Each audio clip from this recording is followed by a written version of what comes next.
Blog Talk Radio. The Medlock Post with Richard G. Medlock begins right now.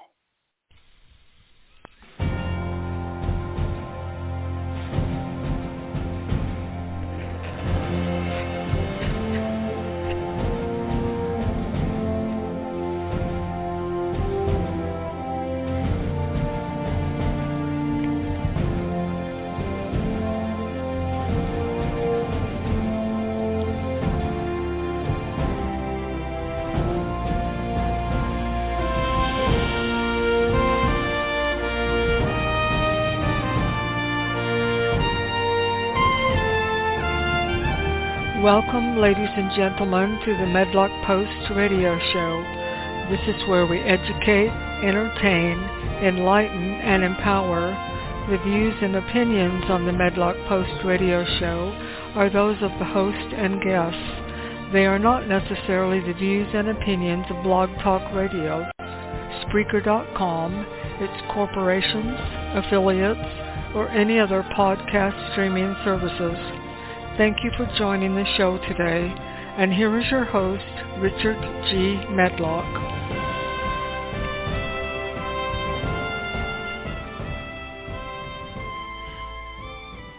Greetings, ladies and gentlemen. Welcome to episode 168 of the Medlock Post. I am your host, Richard G. Medlock, and we the people are one nation under God. Let's never forget that.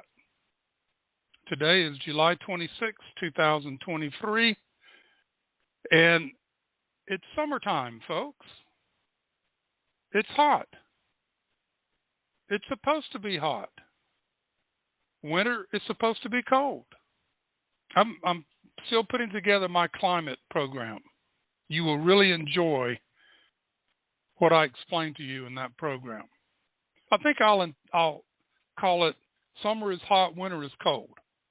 I think that's what I'll call it. But I got to stop there. There's so much to get into that they're throwing at us. But our episode today, Ayn Rand, Part 1. Yes, you can't talk about her in just one episode. Well, you could if you did a 3-hour episode. But we're going to break it up. But before we get to Ayn Rand, I have one statement to make. And you will understand it when I say it. The credibility of the United States judicial system will be either maintained or destroyed today in a Delaware courtroom. You know what I'm talking about. Moving on. Our regular listeners to the Medlock Post are very aware of my regard for Ayn Rand and her support for freedom and American values. I am always quoting her along with the Founding Fathers. Now I want to start with a couple of things from her. And one, she wrote an essay. It's an important essay. She wrote 2 of them. One is The Nature of Government, which everybody should study. Not just read, but study. And what I'm going to quote from today is Man's Rights, another essay by Ayn Rand. So let me quote this, the first 2 paragraphs of that essay. Again, something to study and to get into. Now, I'm not asking you to agree with everything she says, but I want you to see where she's coming from and the things that she is laying before us or has laid before us. From Man's Rights. If one wishes to advocate a free society that is capitalism, one must realize that its indispensable foundation is the principle of individual rights. If one wishes to uphold individual rights, one must realize that capitalism is the only system that can uphold and protect them. And if one wishes to gauge the relationship of freedom to the goals of today's intellectuals, one may gauge it by the fact that the concepts of individual rights is evaded, distorted, perverted, and seldom discussed, most conspicuously seldom by the so-called conservatives. The second paragraph. Rights are a moral concept that provides a logical transition from the principles guiding an individual's actions to the principles guiding his relationship with others. The concept that preserves and protects individual morality in a society context. The link between the moral code of a man and the legal code of a society. Between ethics and politics. Individual rights are the means of subordinating society to moral law. Now, if you disagree with what Ayn Rand just said, what I just read, then you follow socialist ideology. I'm going to be blunt about that. She is laying out freedom and rights as a moral concept. And when those rights are taken away, then it's a socialistic, communistic, Marxist ideology. It's that simple. Now, here's another one. Here's what Ayn Rand has to say about the virtues. Now, she wrote the ideal of objectivism. Anyways, objectivism. Now, I've heard a lot of people just attack objectivism. And I can tell you today that if they attack it and call it bad, they haven't read it and studied it under the context of freedom. They're listening to what somebody else says about it in their attacks and say, oh, they're smart, I'll just go that way. Now, I'll full disclosure, I don't agree with some things in her objectivism. But the overall premise of individual freedom is what we sustained. Now, this is from that. Ayn Rand wrote, my morality, the morality of reason, is contained in a single axiom. Existence exists, and in a single choice, to live. The rest proceeds from these.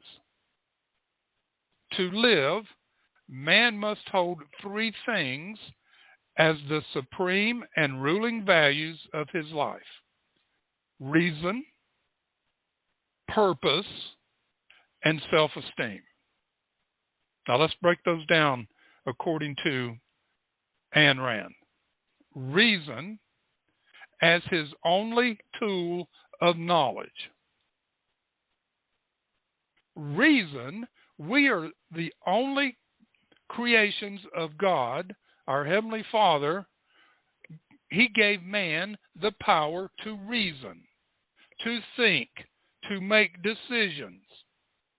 And if we give that power of reason away, that power of thought, that freedom of speech, if we give it away, our tool to understand knowledge accurately is flushed down the toilet. Reason, the power to look at things, study things, listen to things, and then make a decision if it's right for you or it's not right for you. Continuing. purpose as his choice of the happiness which that tool must proceed to achieve. Purpose. You know, our family was joking around the other day. We were driving somewhere, and we started talking about Fraggle Rock. And Wembley came up, you know, he in his banana shirt. And Wembley was famous for one big thing outside of his banana shirt. He had no purpose in life. Okay. Now, we can joke around with that in a fictional TV show. And if you've never seen Fraggle Rock, it's hard to find. I wish they'd put it back on. It's funny as all get out. The Doogers. I think that's, the Doogers. And they did all the work. Okay, but anyway, purpose as his choice of the happiness which that tool must proceed to achieve. What is your purpose in life? What is your overall objective to reach with your life? Happiness, to most people, is number one. And there's a lot of things that fit into the peg holes to bring happiness about. So now we have reason and we have purpose. And then she says, self-esteem as his inviolate certainty that his mind is competent to think and his person is worthy of happiness, which means is worthy of living. Self-esteem. Well, you could say self-confidence. But there's a little bit of difference there. I'm not going to go into it today. But self-esteem. Reason, the ability to think, purpose, and then self-esteem is using reason and purpose for the right reasons and to understanding that you have those within you and you should use them. She continues, these three values imply and require all of man's virtues, and all of his virtues pertain to the relation of existence and consciousness. See how she ties all this together? So here is what she calls man's virtues: rationality, independence, integrity, honesty, justice, productiveness, and pride. Not the pride that the Bible talks about. Pride goeth before the fall. She's not talking about that kind of pride. It's the pride that goes with self-esteem. I can do this. I can get this done. I'm capable of this. So rationality, the reasoning aspect, independence not only on a physical basis, but on a intellectual basis. Integrity, that's morality.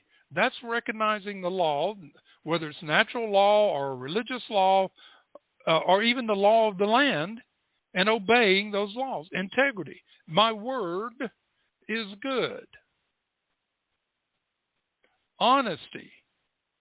That's the opposite of lying, right? Justice. Productiveness. And pride.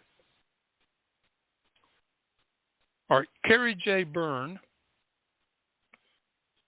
gave me a good outline for Ayn Rand Part 1 and Part 2. And this is the half of what he talked about. Carrie J. Byrne did a good job with this. He did a lot of study into Ayn Rand. He must have been following her for a long time to be able to put this together the way he did. All right. So 5 reasons Ayn Rand loved the United States of America. 5 reasons. We're going to go through those 5 and some other things. The right to live by one's own judgment. The famed novelist and philosopher fled totalitarian Russia, prospered in the United States, and believed in American exceptionalism. That's right. Like you and I do. We still believe in those things. The celebrated Russian-born philosopher and novelist Ayn Rand possessed a deep love and appreciation for the United States and its foundational principles. We're going to refer to that a lot today. Foundational principles, what the founding fathers laid out. Her incredible admiration of America bubbles enthusiastically in her own words and in the analysis of leading scholars. Jorn Brook, chair of the California-based Ayn Rand Institute, and if you want to go there, it's ari.org. She believed what the founding fathers achieved was pretty close to perfection. She also believed that the nation wasn't living up to the promise of what the founders had actually created. But she thought they did as good a job as anybody could in setting down the principles of how a country should govern itself. Not be governed, but govern itself. And that was the principle of the founding fathers, self-governing. Rand's personal, emotional, and intellectual attachment to her adopted homeland is often clouded by her staggering ambition, including her most famous work, Atlas Shrugged. And folks, if you have not read Atlas Shrugged or The Fountainhead or any other of her essays, Man's Rights, the Nature of Government, and then Objectivism, then you need to get into those. Rand's signature 1957 novel is dubbed a cornerstone of pro-liberty literature. Now, it chimed in at 562,000 words, 1,168 pages in its original printing, only slightly shorter than War and Peace. Remember that gold standard lengthy novel? Well, we read it when I was growing up, in college, out of college. Yeah, you don't do it right at one sitting, but you read them, you go through them, and learn from them. Ayn Rand wrote in the Atlas Shrugged appendix, "My philosophy, in essence, is the concept of man as a heroic being with his own happiness as the moral purpose of his life, with productive achievement as his noblest activity, and reason as his only absolute."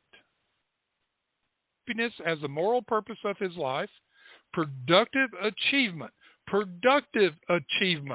as his noblest activity. That means you go out and work. You want something, you go out and work and get it. And reason as his only absolute. My mind, my intellect, my reasoning is mine and nobody else's.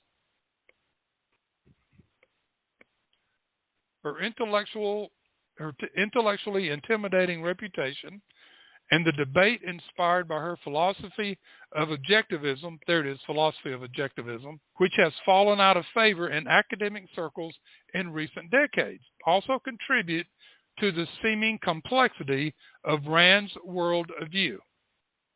Now, I'm glad Kerry Byrne brought up that the philosophy of objectivism has gone out of favor. Now, why do you think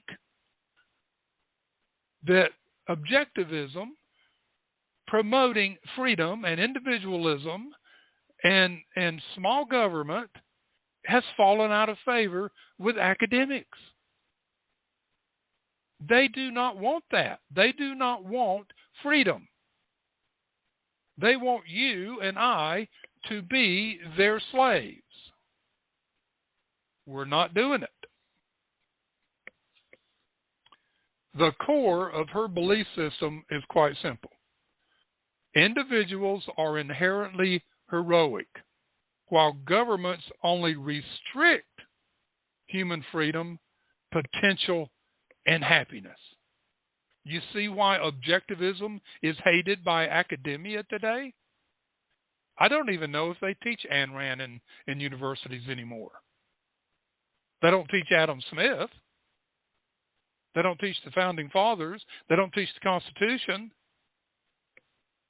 Here are 5 ways Ayn Rand displayed her love for the United States and had faith in it as the best hope for humankind.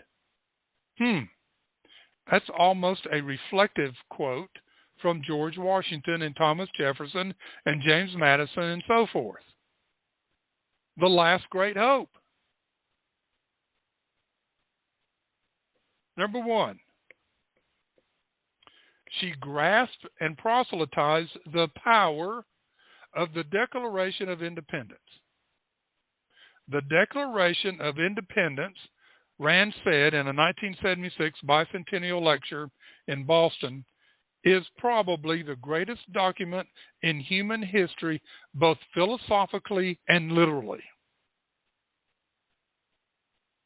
And folks, we that have studied the Declaration and the Constitution agree with her, and outside of, as Christians, the Bible and Scripture, we agree with her. Now, little about her history. The author was born into an old world monarchy and raised amid the upheaval caused by failed collectivist ideology. Collectivism is socialism, communism, Marxism. They're all the same. Collectivism is being pushed on us here in America today. Yes, they are. So she possessed a perspective on the remarkable intellectual revolution of the Founding Fathers. It's a perspective that's been lost to simplistic academics today who never knew world without the virtues the founders carved from the darkness of the human experience. Let me go through that again. It's important to understand this. It is a perspective of the Founding Fathers, the intellectual revolution, that has been lost to simplistic academics today who never knew world without the virtues the founders carved from the darkness of the human experience.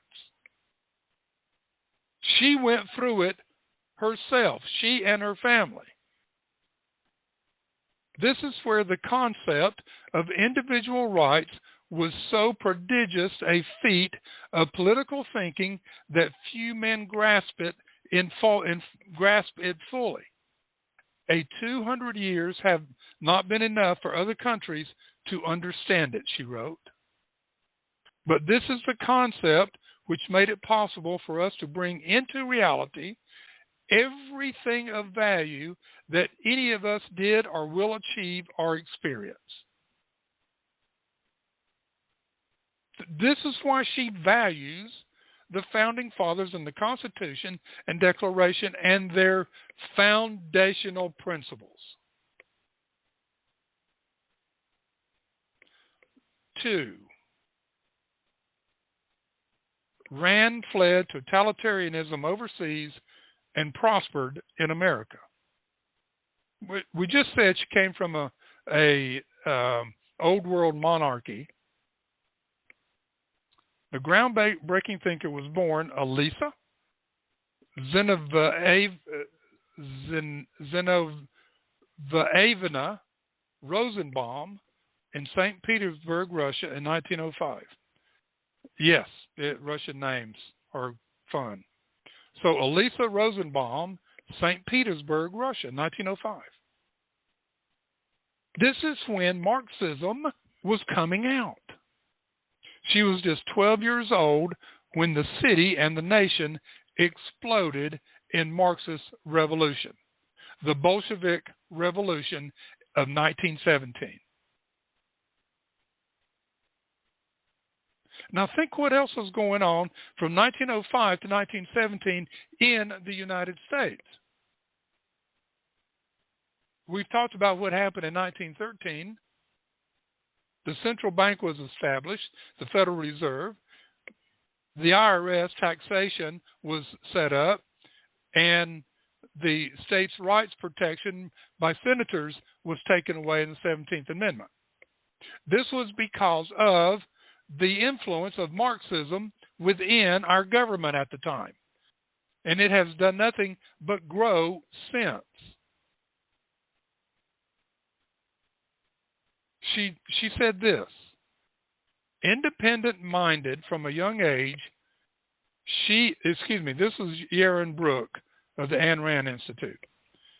Independent-minded from a young age, she rejected the mysticism and collectivism of Russian tradition and the new quasi-religion of Marxism. You know, it's interesting to see, before the Marxist revolution in Russia, how much of America she was able to study. I mean, she was rejecting these things in Russia before she came to America, because independent people like freedom. Her once prosperous family nearly starved in the years after the Russian Revolution. She flourished, though, with her mind freed in the United States. That's where her idea of reason comes from.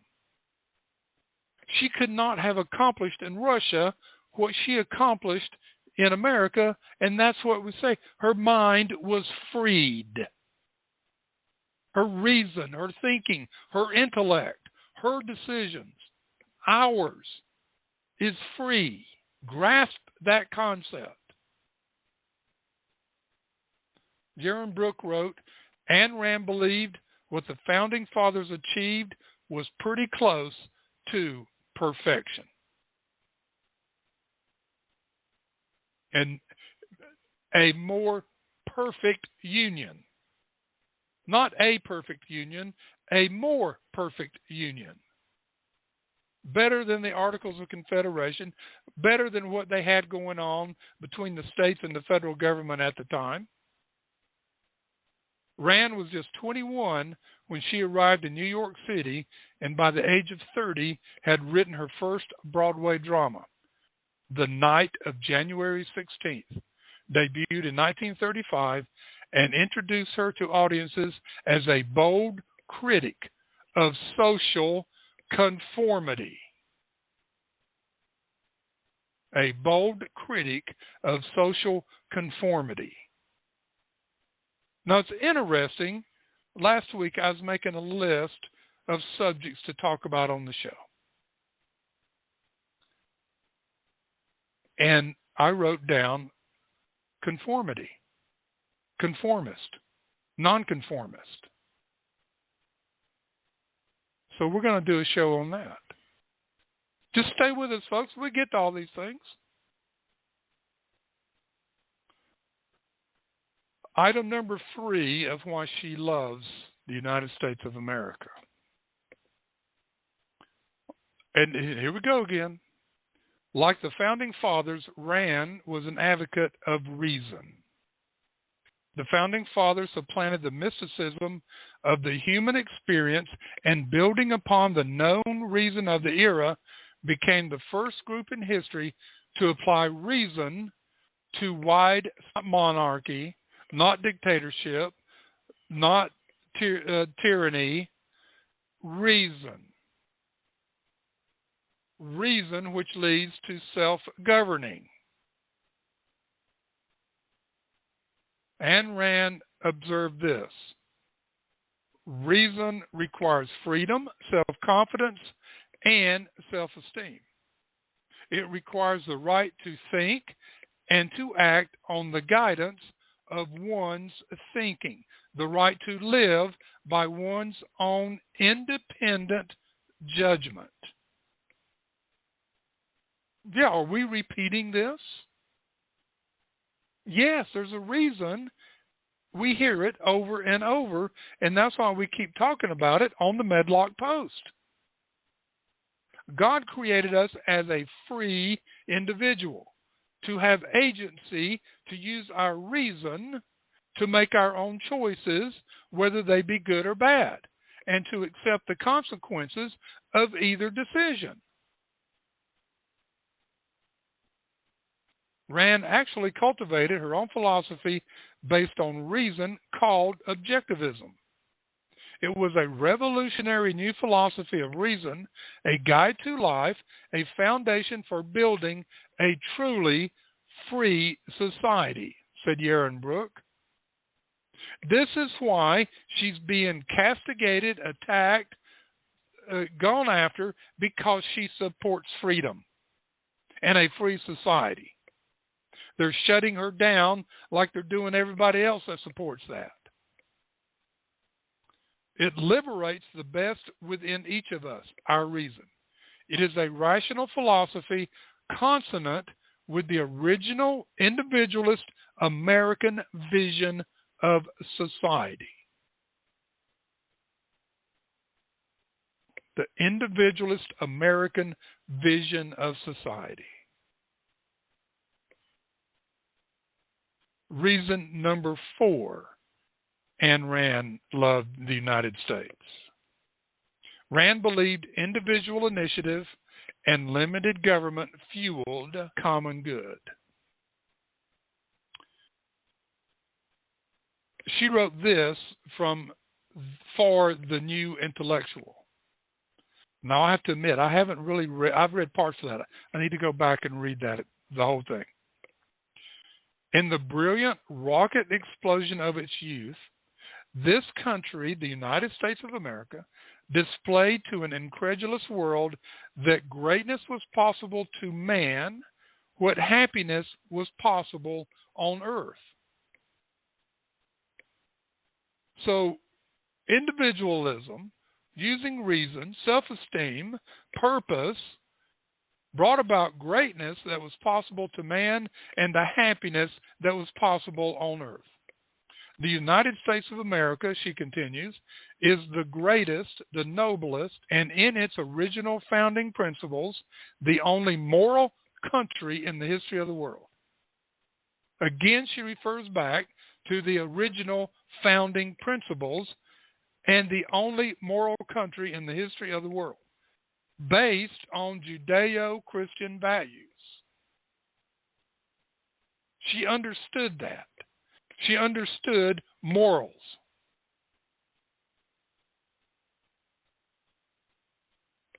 Ayn Rand again said, the thinker believed a truly free society under a government limited to protecting individual rights was a necessary condition for everyone to prosper. That's what we believe today. That's what the Founding Fathers believed and unleashed with the Constitution and the Declaration of Independence. Government limited to protecting individual rights and unleashing the American spirit to prosper. And it was a big, huge success.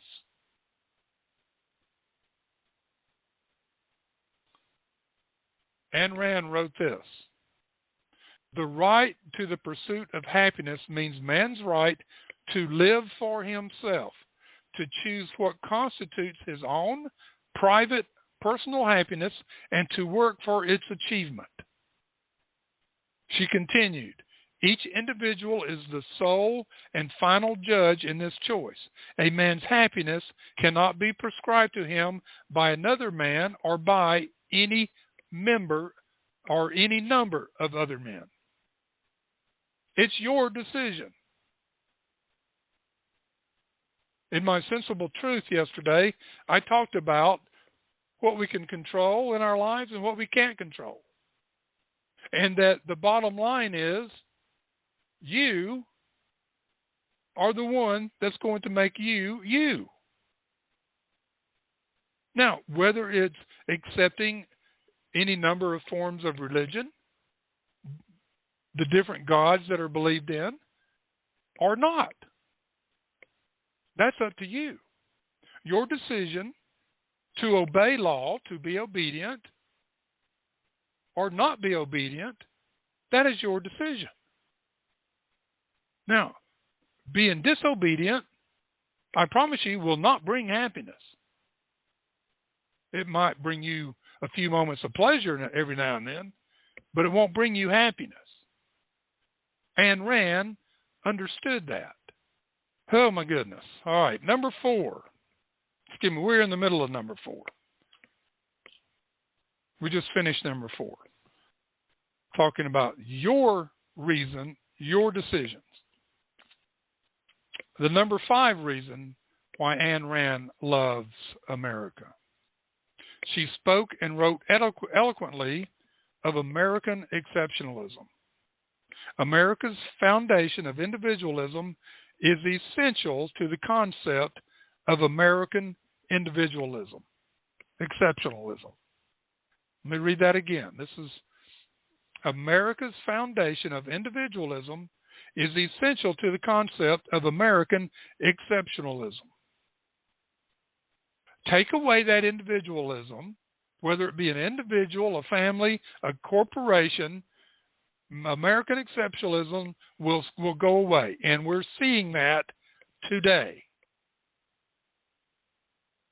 Rand wrote this: there is only one fundamental right, a man's right to his own life. And when you take that away under a Marxist or socialist or communist or collectivist progressive ideology, you are taking away their freedom, which again puts them into, you can call it slavery or bondage or whatever you want to call it. Because then they lose themselves. They start losing their self-esteem. And then they start losing their purpose, and then they give up on reason. We do not want that to happen.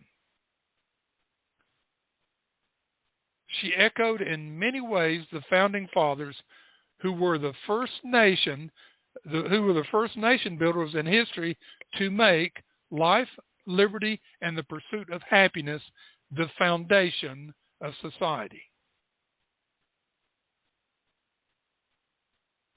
She enthusiastically embraced the founding fathers' vision. Rand wrote this powerfully of America. I can say not as a patriotic bromide, but with full knowledge of the necessary metaphysical, epistemological, ethical, political, and aesthetic roots that the United States of America is the greatest, the noblest, and in its original founding principles, the only moral country in the history of the world. Its original founding principles. Those principles which we need to return to today. Not tomorrow, not next week, today. And to do that, we have to start as individuals in doing that. As you can see, Ayn Rand echoes the founding fathers, John Locke, Adam Smith, and others, Montesquieu, William Blake, Aristotle, and others, Cicero, when it comes to freedom, the individual. This is why I like Ayn Rand. And this is Ayn Rand Part 1. Part 2 is coming. So let me finish. Here's some new music. I'll maybe turn that down a bit. It's called Coconut Cove. One more quote from Ayn Rand. This is outside of this quote I've had that fits into this. Ayn Rand. Today, the conflict has reached its ultimate climax. The choice is clear-cut. Either a new morality of rational self-interest with its consequences of freedom, justice, progress, and man's happiness on earth, or the primordial morality of altruism with its consequences of slavery, brute force, stagnant terror, and sacrificial furnaces. Ultimate climax. Choice is clear, folks. You want freedom and happiness and progress? Or do you want slavery, brute force, stagnant terror, and sacrificial furnaces? I vote for the first one, folks. I really do. And that, folks, is the Medlock Post for today, July 26, 2023. May God bless America.